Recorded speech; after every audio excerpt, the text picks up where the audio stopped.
Welcome. Today we have audience. We have Clayton Coleman. Clayton is one of our lead architects for OpenShift. He's actually a strategic visionary for application platforms, and he's a leading Kubernetes contributor. Welcome, Clayton. Thank you.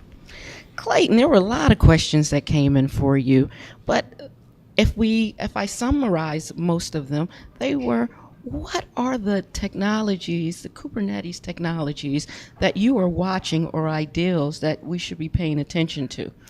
So there's a lot of great and interesting things going on, and it's almost sometimes too hard to stay on top of everything. A big one that I'm really paying a lot of attention to right now is serverless, and there's a lot of different ideas for serverless.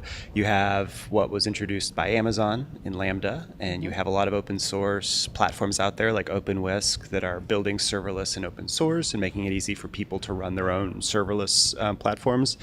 But the idea of serverless is a really important one, right? That's part of the same goals as Kubernetes, which is to make it really easy to run software, to focus on what you need to focus on, building and running an application or tying together a data pipeline or gathering log information.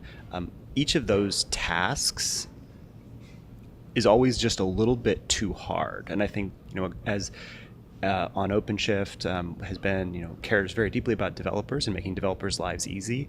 We want to make building applications, any kind of application, big, small, stateful, stateless, serverless, as easy as possible. And so not just the technologies of serverless that are out there today, but thinking about how we can simplify down the act of writing software and getting it running to be as easily as possible has been the goal of OpenShift from the very beginning. And so, in many different ways, even though it seems to everybody, it's like, oh, it's this one technology, I think it's the idea that is the same idea that we've had for a very long time, and trying to find better and better ways of making that available to developers and to operators to make their lives easier. Wow, that actually says a lot. And to make our lives easier as developers, was that what was part of the CoreOS acquisition that was announced at Summit? That is all the big news around what is Red Hat and Kubernetes and OpenShift going to do with CoreOS? Absolutely. CoreOS as a company focused really strongly on the idea of making running software as easy as possible and taking the burden of updating software and keeping it updated and trying to reduce that to basically nothing. And that's something that when we talk to customers and to users in Kubernetes and in OpenShift and in Linux, honestly, everyone kind of has that same perspective, is that it's something that's really important, because if you don't update, you don't get security updates. And as we all know, security is one of the most terrifying things about software today. And having the confidence to be able to update means that the process of updating needs to be something that's baked in at a very deep level. So in Linux, we've had tools like Yum and apt-get and Ubuntu and the other open source communities around Linux. And when we install software, we trust that someone has made that software ready for us to update, but they don't always get it right. There's a lot of complexity around upgrading software.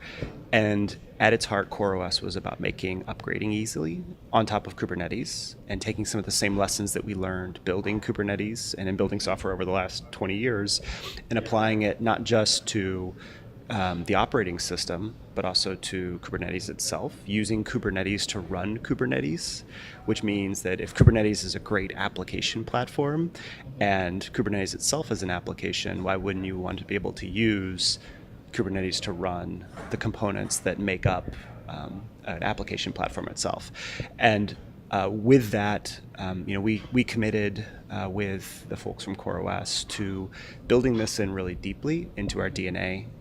It was an incredibly complementary match. I like to say that That's good to hear. When we first talked after the acquisition, everybody was terrified that we had all this overlap and we were going to throw all this stuff away, and the things that people cared about very deeply, everybody was going to have to change. And in actuality, we ended up finding that there wasn't a lot of overlap. Instead, it was a lot of the focus that we had put into making Kubernetes rock solid was work that the CoreOS team had been able to leverage to build upon to make auto updating a reality, to build in control of the Linux host. CoreOS depended on a lot of the work that Red Hatters do in the open source community to keep Linux running. And so as an end result, we think that the combined, taking the lessons and the technologies that CoreOS has built, combining those with OpenShift and Red Hat Enterprise Linux, the end result is going to be a much more easily updating, much more secure, and much simpler to operate system. And I'm really excited about getting to work on it. As everyone is really excited about this. And lastly, Clayton, as a developer, we're extremely proud of you. You are the new Kingsmaker. You're a prime example of that. How do you balance? How do you balance your workload, and you're so very active in the community? The secret is I just don't sleep. I actually stopped sleeping several years ago. No, I think that I've always been really passionate about building things. So I love Legos. As a kid, I would always build giant things out of Legos. And the thing that I'm really excited about Kubernetes and OpenShift is that working on this has a direct return on my life. So we use OpenShift and we use Kubernetes to work on and to build the things we do.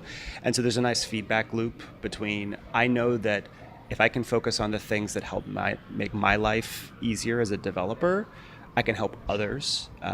Also in the community, there's an incredibly talented team, both at Red Hat, at CoreOS, now part of Red Hat, as in the open source community. And maybe not unlike, but it has been it's been great to work with such a talented group of people in the open source community. People are passionate about building software that makes their lives easier. And so I find that as much as I'm able to get done, it's because everyone that we work with in the community really believes and really cares in making this project successful and making this idea successful. And so it's almost easy because everyone cares so deeply. Wow, look at that collaboration and that testimony to open source. Well, audience, there you have it, the legendary Clayton Coleman. Thank you very much. It was a pleasure.